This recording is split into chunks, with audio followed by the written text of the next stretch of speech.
हमारे आजाद को ने दिया है, उसकी हिफाजत करना मेरा फर्ज है। इसी फिक्र के साथ सियासतुद्दीन ओवैसी साहब कहते हैं कि आप मेरा बनिए या न बनिए, लेकिन अपने मुस्तकबल का बनिए। आने वाला नस्ल आपसे पूछेगा, जब उसको मालूम होगा कि ये सारी जायदाद मेरी थी, और कोई कानून ऐसा है जो जमात उलमा हिंद या पर्सनल लॉ जो शरीयत की रोशनी में चलता है, उनके खिलाफ बनाया गया, तो आने वाला नस्ल वो सवाल पूछेगा कि आप लोग कहाँ थे। कम से कम हम इस चीज का हकदार बन जाए। हम लोगों ने पुरजोर विरोध किया था और इख्तिलाफात हुई, हम लोगों ने विरोध प्रदर्शन किया, लेकिन वो बात मेरी नहीं मानी गई। हम लोगों ने धरना प्रदर्शन पूरी तरह से मजबूती से सरकार का खिलाफ किया। कम से कम ये कहने के होगा, एक इतिहास होगा। दुनिया में एक बात आती है कि जब यहाँ पर इमरजेंसी लाया गया था, तो जेपी आंदोलन आप सुने होंगे, कहीं न कहीं आता है कि जयप्रकाश नारायण ने आंदोलन के क्रांति ला करके पूरे हिंदुस्तान को बदल दिया था, सरकार को बदल दिया। कहीं न कहीं एक इतिहास है। आज इसी इतिहास को लेकर हम अपनी शरीयत को बताने के लिए अगर कोई तारीख रखी जाए, बनाई जाए, हम उसका हिस्सा बने। सभी लोगों ने पूरे हिंदुस्तान में अपनी पार्टी बनाई, अपनी कयादत खड़ी कर ली। आज मुसलमानों के पूरे हिंदुस्तान में कौन सी पार्टी है? कोई एक नाम बना दीजिए, बता दीजिए कि कोई एक पार्टी है। नहीं है। हम कहीं न कहीं आज 79वां साल हुआ आजादी का, हम दूसरे पर भरोसा करते हैं। हमारे लोग गफलत में रहे कि कांग्रेस हमारी पार्टी है, आरजेडी मेरी पार्टी है, लेकिन बहुत दिनों के बाद समझ में आया ये मेरी पार्टी नहीं है। जब हमको जरूरत पड़ी तो संसद में बोलने का न प्रियंका गांधी बोली, न राहुल गांधी। बुलाया किसके? इमरान प्रताप गिरी से। क्या पार्टी के सरबराह है आप? और सिर्फ पार्टी का सदर बोलने से और उसके किसी मेंबर बोलने से कितना फर्क पड़ेगा? इमरान प्रताप सरदार है, वो आपके साथ नहीं भी रहेगा। अगर उसके अंदर ईमान बाकी है तो वो बोलेगा, लेकिन आप हमारा वोट देते हैं और तो आप करते हैं, पार्टी आप है, आप कहीं पर नहीं बोलते। इसी तरह आरजेडी वक्फ के मामले में स्वयं नहीं बोले, किसको बोला है? मनोज था। मीसा भारती ने पार्लियामेंट में की इस बात, मीसा भारती क्यों नहीं बोले? अगर मीसा भारती बोलती, पूरे हिंदुस्तान में एक मैसेज जाता कि आरजेडी का भी सरकार जो है वो भी ये फिर बात हो रहा, सभी लोग उसके जा रहे थे। उस रात के 12-1 बजे भी बैरिस्टर बद्रुद्दीन साहब पूरी फिक्र के साथ वो अपने कुर्सी पर बैठ के पार्लियामेंट में रो रहे थे। और अंत में जब ये 2 रात में भी पास हो गया, तब लोग आए,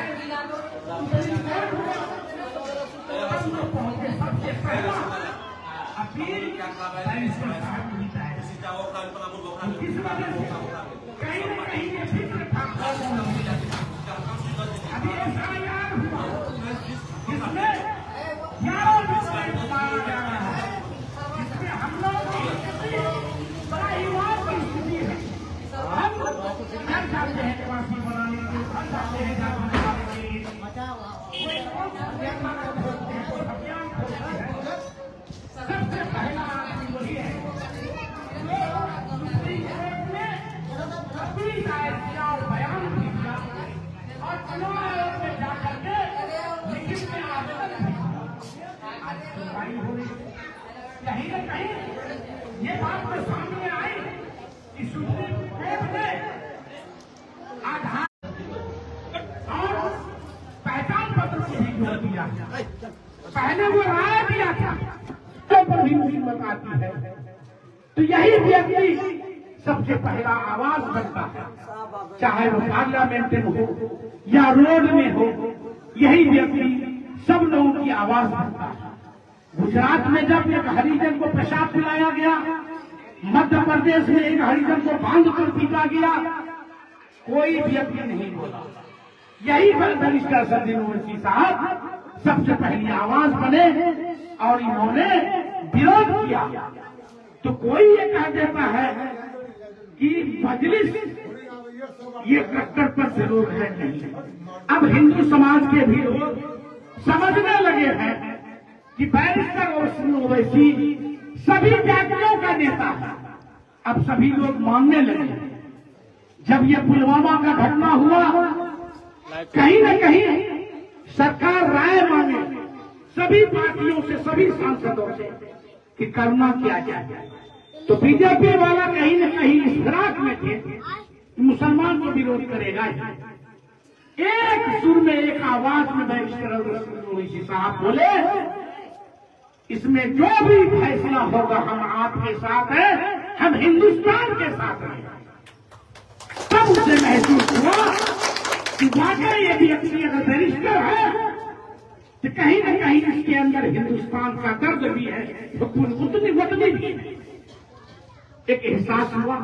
तब हिंदू बिरादरी के सभी लोगों को एक उम्मीद हुई कि नहीं, ये सभी जाति वर्ग के नेता। लोग कहता है मजलिस, मजलिस किसका नाम है? मजलिस दबे कुचले वंचित मजलूमों की आवाज मजलिस है। मजलूमों की आवाज बैरिस्टर सरदीन ओवैसी साहब। तो मैं आप लोगों से अपील करूंगा कि सभी लोगों ने, सभी हिंदुस्तान के जातियों ने अपनी पार्टी बना लिया है, अपनी कयादत खड़ी कर लिया है। कहीं न कहीं पार्लियामेंट, विधानसभा से लेकर रोड तक उनकी बात विधानसभा में, पार्लियामेंट रखने वाला कोई व्यक्ति है, लेकिन आपका कोई व्यक्ति नहीं है। आप दूसरे के पीछे में रहते हैं कि ये कब तक रहिए। कहीं न कहीं आपको अपना कायद बनाना होगा, कोई न कोई अकाबिर को मानना होगा। जब आपका कायदत होगी, आपकी बात मजबूती से विधानसभा में भी रखी जाएगी, पार्लियामेंट में भी रखी जाएगी। आज कहता है लोग, हम लोग पहले कहता था कि मजलिस बीजेपी की बीती हुई। चलिए भाई, जब हम आरजेडी के महागठबंधन में शामिल होना चाहे, आप क्यों ये सलाह दे रहे हैं कि आप हैदराबाद में लड़िए, यहां नहीं लड़िए? यादवों की आबादी 12%, आप यहां चुनाव लड़िएगा, आप चीफ मिनिस्टर बनिएगा, आप सरकार बनाइएगा। हमारी आबादी 18%, हम सिर्फ दरी और कुर्सी बिछाएंगे। कुर्सी को इधर ले जाए, दरी बिछाए। आप चाहते हैं